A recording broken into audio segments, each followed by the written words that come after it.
जी पिया तरे चाहो जो कर होता पिया कौना के बियाह हो कतरे 100 को रखले बड़ो एगो तो हमार प्राइवेट बिया आ एगो जोन हमनी सबके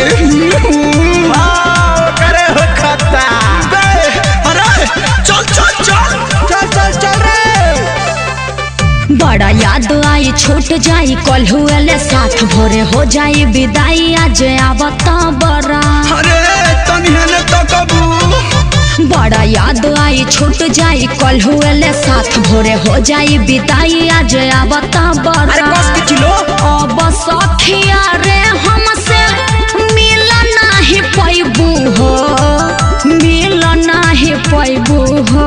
अरे खाली सखिए के दुख बा होनी के कहाँ जाई जा होनी के सुख बा के बताओ गा के एक कल शुरू कर तहनियों के साथ दिया सन डोली चढ़ी पियामा के साथ जइबू हो लइकन के अनाथ बनइबू हो हमनी से बेहाथ हो जइबू हो। काल्हे चल जइबू सैया के लेके ससुरार काल्हे चल जइबू सुनो जाके भूला जाइबू हमनी के प्यार काहे चल जाइबू।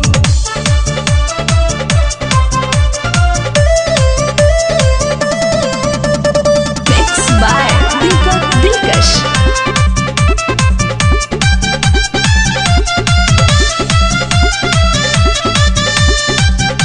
देखो ज्यादा तकलीफ ना होई सुन हमर बात सखिया साले हर संगे रही हा लोग मिल के बोल बतिया के लगई हा लोग दिल के।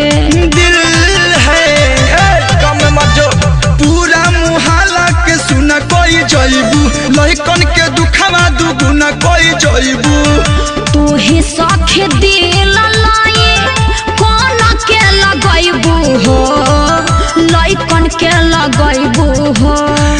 जो तुम प्यार दे दी वो तुम्हारी सहेली नहीं दे सकती। व्यास फिर से गा के बताओ ओके बन रहे पोजीशन आरे डोली चढ़ी पियावा के साथ है जइबू हो अरे लइकन के अनाथ बनइबू हो हमनी से बेहाथ हो जइबू हो।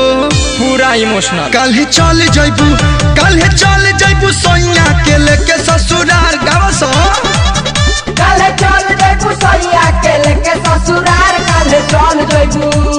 अरे रुक रे अभी एक अंतरा बाकी बा दीपक जी म्यूजिक स्टार्ट।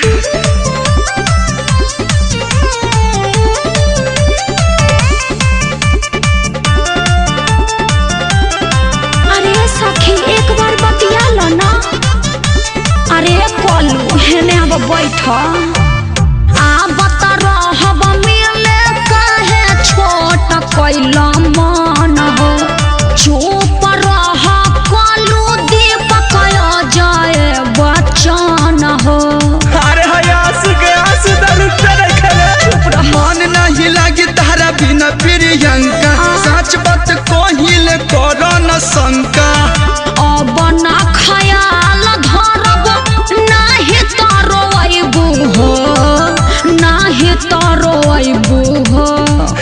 तारा बिना सब सुना सुना हो जाए क्या करे मजबूरी है जाना जरूरी है। ये व्यास हिंदी में मना के देख डोली चढ़ी पियावा के साथ जाओगी लइकन के अनाथ बनाओगी हमनी से बेहाथ हो जाओगी। बॉलीवुड में जब कारी जगह पे रहे दे काल्हे चल जइबू सैया के लेके ससुरार काल्हे चल जइबू सुनो जाके भूला जाइबू हमनी के प्यार काहे चल जाइबू। जातरू चल जइबू ना मनबू ना जातरे त